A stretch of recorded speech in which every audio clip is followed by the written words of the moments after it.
दोस्तों, आज हम सेल्फ लव इस टॉपिक के बारे में बात करेंगे। आज कई लोग सेल्फ लव की प्रैक्टिस कर रहे हैं और इस प्रैक्टिस ने लोगों की लाइफ चेंज की है।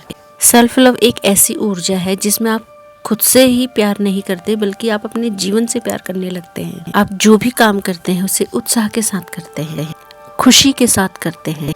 सेल्फ लव की ताकत यह है कि वह आपको आपके सपनों तक पहुंचा सकती, इसीलिए सेल्फ लव इतना इम्पोर्टेंट है। अब सवाल यह है कि हम इसे प्रैक्टिस कैसे करें। दोस्तों, जब तक आप अपने आप से नहीं जुड़ेंगे तब तक आप सेल्फ लव की शुरुआत नहीं कर सकते। जब तक आप अपने आप को जानोगे नहीं, पहचानोगे नहीं, तो कैसे खुद से प्यार करोगे। दोस्तों, जैसे हम अपने रिश्तों में टाइम देते हैं, उन्हें समझते हैं, उनकी फीलिंग समझते हैं, उन्हें संभाल कर रखते हैं, वैसा ही रिश्ता हमें अपने आप से भी करना है। आप मॉर्निंग में जब भी उठें तो 10 मिनट के लिए आप अपने साथ बैठिए, फील कीजिए खुद को, और जब आपका खुद से कनेक्शन बनेगा तो आप खुद को लायक समझने लगेंगे, खुद को सक्षम समझने लगेंगे। लोगों से कंपैरिजन बंद कर अपने समय को खुद पर लगाएंगे। व्यर्थ की बातों की जो आप चिंता करते हो उसे छोड़ देंगे आप, और खुद से एक रिश्ता क्रिएट करेंगे। वह इतना स्ट्रांग होगा कि आपको किसी की भी ज़रूरत नहीं होगी। जितना आप मौन में बैठेंगे उतना ही आप अपनी वैल्यू करना सीख जाएंगे। इसे आप मॉर्निंग में ही कीजिए। यदि किसी कारण से आप इसे नहीं कर पा रहे, आपके पास काम है या आपको सुबह टाइम नहीं मिलता, आप किसी वक्त भी कीजिए। आप दिन में कीजिए, शाम के वक्त कीजिए या रात को कीजिए, पर करिए ज़रूर। आप सीधा बैठे और अपनी सांसों पर फोकस कीजिए। अपनी बॉडी को देखिए, कहाँ पेन है, कहाँ आपको अनकंफर्टेबल फील हो रहा है। इस तरीके से आप खुद से जुड़ेंगे। आपका ध्यान जब अपनी बॉडी पर जाता है तो आप ओवर थिंकिंग करना स्टॉप कर देते थे। जब आप अपना ध्यान अपनी सांसों पर लगाते हैं, अपनी बॉडी पर लगाते हैं, तो आपका मन हल्का होना शुरू हो जाता है, और जब बॉडी में कामनेस आ जाएगी तो आपका माइंड रिलैक्स हो जाएगा और आपकी ऊर्जा को ताकत मिलने लगेगी, वो बढ़ने लगेगी। मन में शांति, बॉडी में रिलैक्सेशन और ऊर्जा में ताकत, ये 3 चीज़ें मौन में बैठने से मिलती हैं। शुरू में आप शायद कंफर्टेबल ना हो, लेकिन धीरे धीरे इस प्रैक्टिस को आप करेंगे तो आप हैबिचुअल हो जाएंगे। शुरू में आप 2 मिनट से ज़्यादा नहीं बैठ पाएंगे, आपका मन नहीं लगेगा, लेकिन स्टार्टिंग में ऐसा होता है। लेकिन आपको यह जारी रखना है। आप जब रोज़ मौन पे बैठने की आदत बना लेते हैं तो आपको फिर यह अच्छा लगने लगता है। और इस मौन में उतरने के लिए आपको एक समय बनाना पड़ेगा, चाहे आप सुबह करें, दिन में करें, रात को करें, और यह प्रैक्टिस आपको रोज करनी है। जब आप कंटिन्यू इस प्रैक्टिस को करते हैं तब आपको यह समझ में आने लगता है कि आपको अब किसी के वैलिडेशन की ज़रूरत नहीं। आप खुद से डिसीज़न ले सकते हैं, आप खुद पर भरोसा करने लगते हैं, खुद के डिसीज़न को मानने लगते हैं, खुद पर भरोसा करने लगते हैं। क्योंकि दोस्तों, हमने सारी दुनिया को जान लिया है, लेकिन खुद के संग ना समय स्पेंड किया, ना कभी जानने की कोशिश की कि हम कैसे चलते हैं, हमारा शरीर कैसे काम करता है, हम सांसें कैसे लेते हैं। इन चीज़ों पे शायद ही हमारा कभी ध्यान जाता होगा। जब आप ये प्रैक्टिस करते हैं तो आपको ये समझ में आने लगता है कि आप ना बॉडी है, कोई विचार नहीं है और ना कोई फीलिंग्स है। आप एक ऐसी ऊर्जा है जो यूनिवर्स से जुड़ी है, जिसके लिए कुछ भी असंभव नहीं है।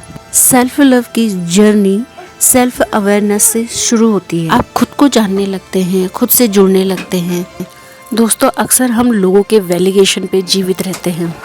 हम खुद को किसी लायक नहीं समझते हैं, लेकिन जब हम सेल्फ लव की प्रैक्टिस करते हैं तो हम खुद पर विश्वास करना शुरू कर देते हैं। हमें क्या खाना है, क्या पहनना है, कैसे बोलना है, कैसे उठना है, कैसे अपनी हेल्थ का ध्यान रखना है।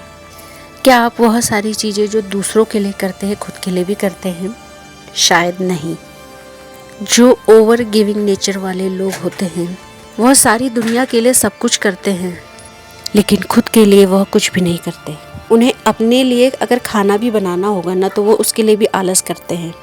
आपकी बॉडी की केयर अगर करनी है तो बाद में देखेंगे सोचते हैं।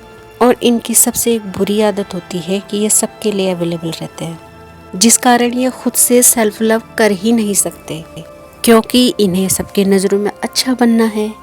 सेल्फ लव करना ऐसे लोगों के लिए एक बोझ का काम होता है। खुद को खुश रखने के लिए यह कुछ भी नहीं करते।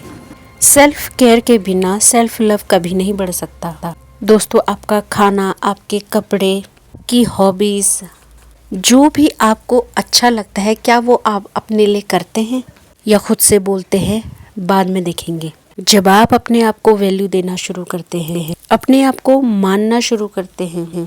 दोस्तों, सेल्फ लव में सबसे ज़रूरी चीज़ है सेल्फ टॉक, कि आप खुद से कैसी बातें करते हैं या खुद के लिए कैसा बोलते हैं। दोस्तों, हमारी लाइफ में आज जो भी प्रॉब्लम है वो हमारे ही वजह से है और उसका सल्यूशन भी हमारे ही अंदर है। बट जब हम साइलेंस में नहीं बैठते तो हमें उसका उत्तर नहीं मिलता। आज हमारी लाइफ में जो कुछ भी हो रहा है वह सब हमारे सबकॉन्शियस माइंड के प्रोग्राम से हो रहा है, हमारी मेमोरीज से, हमारे पास्ट से हो रहा है। सुबह जब आप उठें, आईने के सामने जाएं, खुद को पॉजिटिव वर्ड्स बोलें, खुद को आई लव यू कहें। जैसे आप दूसरों को प्यार करते हैं और उनके लिए अल्फाज निकालते हैं, वैसे ही खुद के लिए भी निकालें और शीशे में देखकर खुद को बोलें। खुद को देखकर बोल सकते हैं कि आज आप कितने प्यारे लग रहे हैं, आपकी स्माइल बहुत अच्छी है। अपना नाम लेके बोल सकते हैं, मैं तुमसे बहुत प्यार करती हूँ या करता हूँ, मुझे तुम पर पूरा भरोसा है, तुम वो सब कर सकते हो जो तुम करना चाहते हो, तुम अच्छी चीज़ों के लायक हो। यूनिवर्स आपको हमेशा ब्लेस करेगा, जो तुम चाहोगे पा सकोगे। आज का दिन तुम्हारा बहुत अच्छा जाएगा। और जब आप लगातार इन वर्ड्स को अपनी लाइफ में बोलना शुरू करेंगे, धीरे धीरे आपको पावर मिलनी शुरू हो जाएगी, आपको खुद पे बिलीव बढ़ना शुरू हो जाएगा। यह जो पॉजिटिव टॉक आप अपने आप से करेंगे वह आपकी रियलिटी बननी शुरू हो जाएगी और आपको खुद से प्यार करना सिखाएगा। हम खुद से ही इतने नेगेटिव टॉक करते हैं, जैसे मैं अच्छा नहीं हूँ, मेरी सूरत अच्छी नहीं है, मैं अच्छा नहीं बोल सकता, मैं अच्छे से नहीं चलता। ना जाने कितने नेगेटिव बातें आप खुद से बोलते हैं। जब आप अपने आप को अच्छे वर्ड्स देंगे तो आपकी पर्सनैलिटी भी चेंज होने लगेगी। यही है सेल्फ लव की पावर। आई होप आप आज से ही सेल्फ लव की जर्नी स्टार्ट करेंगे। दोस्तों, यदि आपको हमारी वीडियो अच्छी लगती है या हमारे वीडियो द्वारा आपके जीवन में कोई पॉजिटिविटी आए तो आप हमारे चैनल को लाइक, शेयर एंड सब्सक्राइब करें। साथ ही साथ कमेंट द्वारा आप अपने विचारों को भी हम तक पहुंचाएं। Thank you for watching.